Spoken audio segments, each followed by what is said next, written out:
राम राम सभी को। रामचरितमानस के आज प्रथम अध्याय के दोहे सुनाए जा रही हूँ। थोड़े से कल सुनाए थे।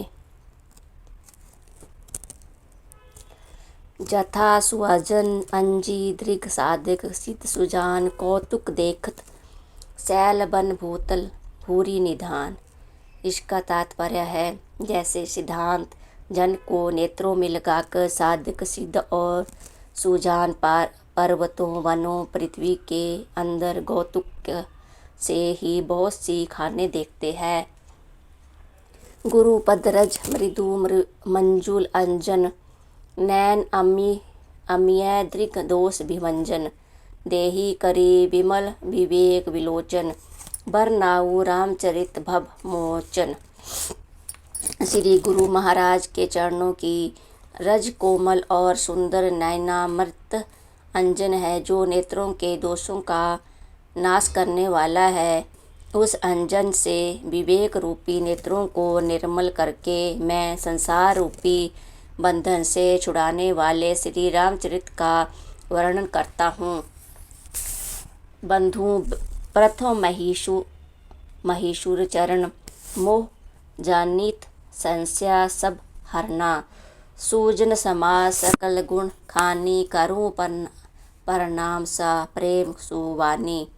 इसका तात्पर्य है, पहले पृथ्वी के देवता ब्रह्मा के चरणों की वंदना करता हूँ, जो अज्ञान से उत्पन्न सब संदेहों को हरने वाले हैं। फिर सब गुणों की खान संत समाज को प्रेम सहित सुंदर वाणी से प्रणाम करता हूँ। साधु चरित शुभ चरित कापोषु नीरस विशद गुणमय फल जासु जो साही दुख पर छिंदर दुराबा बंधनिया जेही जग जस पावा। इसका तात्पर्य है, संतों का चरित्र कपास के चरित्र जीवन के समान शुभ है, जिसका फल नीरस विशद और गुणमय होता है। कपास की ठोड़ी नीरस होती है। संत चरित्रों में विषय शक्ति नहीं है, इसमें वह नीरस है जो कपास उज्ज्वल होता है। संत का हृदय भी अज्ञान और पाप रूपी अंधकार से रहित होता है, इसलिए वह विशद है और कपास में गुण होते हैं। इसी प्रकार संत का चरित्र भी विशद गुणों का भंडार होता है, इसलिए वह गुणमय है। जैसे कपास का धागा सुई के किए हुए छेदों को अपना तन देकर ढक देता है, अथवा कपास जैसे लोहे जाने काते जाने और बुने जाने का कष्ट सहकर भी वस्त्र के रूप में परिणित होकर दूसरों के गोपनीय स्थानों को ढकता है, उसी प्रकार संत स्वयं दुख सहकर दूसरों के छिद्रों दोषों को ढकता है, जिसके कारण उसने जगत में वंदनीय यश प्राप्त किया है। मुद मंगलमय संत समाजू जो जग जगम तीर्थ राजू राम भक्ति जहाँ सुर सारी सारा धारा सरसई ब्रह्मा विचार प्रचारा। इसका तात्पर्य है, संतों का समाज आनंद और कल्याणमय है, जो जगत में चलता फिरता तीर्थराज है, जहाँ उस संत समाज रूपी प्रयागराज में राम भक्ति रूपी गंगा जी की धारा है और ब्रह्मा विचार का प्रचार सरस्वती जी है। विधि निषेध में कलिमल हरणी कर्म गाथा रभिनंदनी वर्णी हरि हर कथा विराजती बेनी सुनत सकल मृद मंगल देनी। इसका तात्पर्य है, विधि और निषेध या करो और या ना करो रूपी कर्मों की तथा कलयुग के पापों को हरने वाली सूर्य कन्या यमुना जी है, और भगवान विष्णु और शंकर जी की कथाएं त्रिवेणी रूप से सुशोभित है, जो सुनते ही सब आनंद और कल्याणों की देने वाली है। बटु विश्वास अचल निज धर्मा तीर्थराज समाज सुकर्मा सब सबाही सुलभ सब दिन सब देशा सेवत सादर समन क्लेशा। इसका तात्पर्य है, अपने धर्म में जो अटल विश्वास है वह अक्षय वट है और शुभ कर्म ही उस तीर्थराज का समाज है।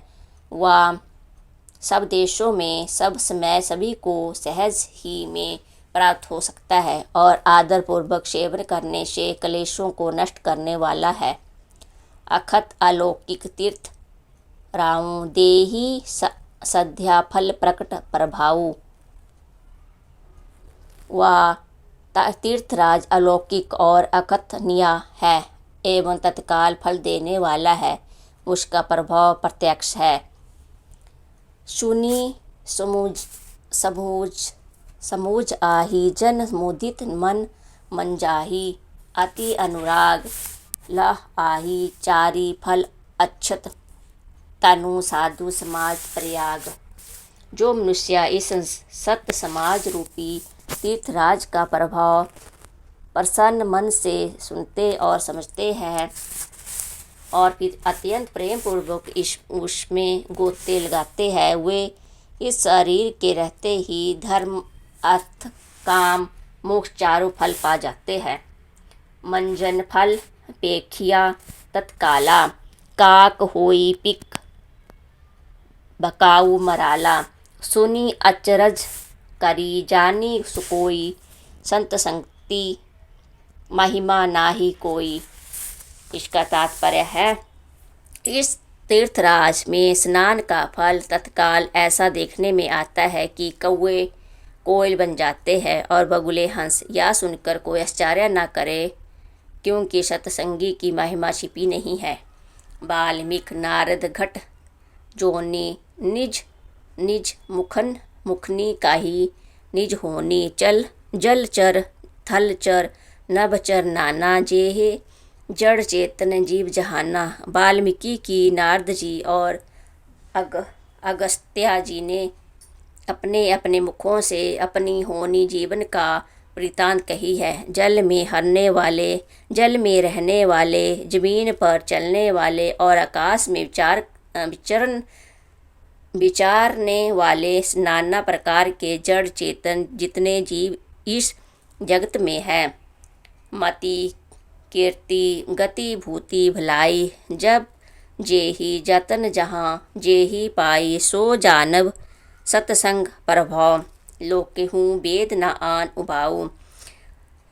इसका तात्पर्य है, उनमें से जिसने जिस समय जहाँ कहीं भी जिस प्रकार जिस किसी प्रयत्न से बुद्धि कीर्ति सतगति विभूति ऐश्वर्य और भलाई पाई है, सो सब सत्संग का ही प्रभाव समझना चाहिए। वेदों में और श्लोकों में इनकी प्राप्ति का दूसरा कोई उपाय नहीं है।